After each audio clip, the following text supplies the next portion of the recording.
Hora de conversar com Juliana Rosa. A Juliana tá numa sequência boa, né, de notícias bacanas nessa semana. Vamos ver se ela vai manter a toada.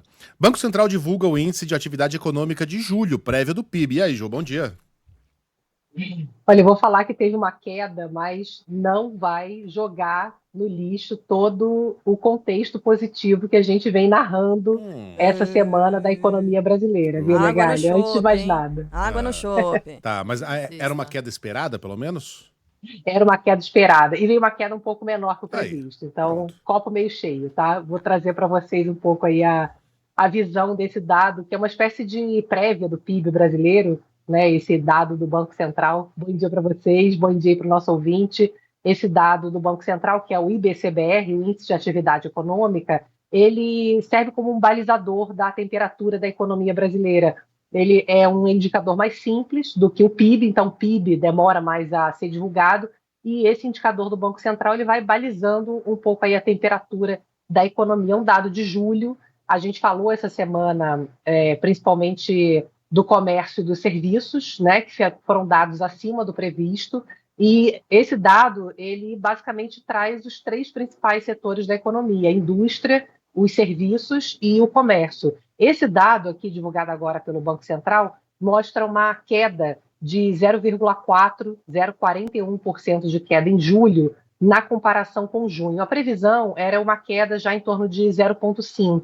Então, esse 0,4 ele vem mais ou menos em linha com o previsto, né? Com uma queda aí ligeiramente menor. E por que traz uma queda? Porque, embora a gente tenha falado aqui essa semana que setor de serviços, principalmente, teve um resultado bem acima do previsto, o comércio ontem também foi bem, mostrou um resultado positivo, até um pouquinho melhor também do que o previsto, tudo dado de julho, que é o começo do terceiro trimestre. A gente começa a compilar agora os dados do terceiro trimestre, mas o dado da indústria ele veio negativo.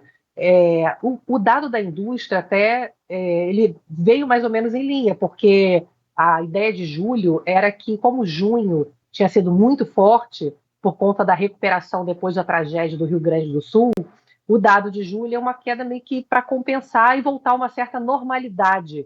Então, por isso que eu falo assim, a indústria acabou puxando esse resultado para baixo, né, esse resultado global, mas dentro de um contexto onde só ela, a indústria, é que acabou compensando o resultado muito forte de junho, pós-tragédia do Sul. Os dados de comércio e serviços vieram muito bons, serviços principalmente, veio um número muito mais forte que o previsto e é o que mais pesa no PIB brasileiro. Quando a gente olha esse dado do Banco Central, também para a gente entender como é que está a economia brasileira, o dado mostra que no acumulado do ano, o PIB, por esse parâmetro, ele sobe 2,6%.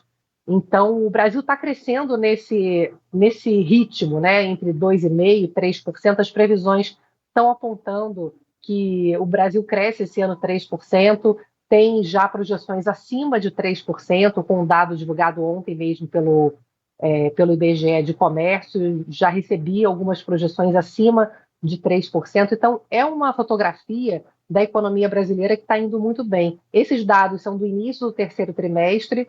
O que as projeções estão mostrando é que provavelmente agora, essa segunda metade do ano, o Brasil continua crescendo, mas ele não cresce tão forte quanto no primeiro semestre. A segunda metade do ano tem um ritmo de crescimento menor, porque primeiro semestre teve uma concentração muito grande além da questão do mercado de trabalho, que está muito bem, a gente tem falado muito sobre isso, ganho de renda, teve uma concentração grande de gasto público, que para o governo cumprir a meta fiscal, a meta do déficit zero, que o governo está insistindo em cumprir, ele vai ter que cumprir agora a promessa de frear o ritmo de crescimento de gasto. Então, não vai ter pagamento de precatório, que foi um pagamento extraordinário, foram 90 bi injetados na economia na primeira metade do ano.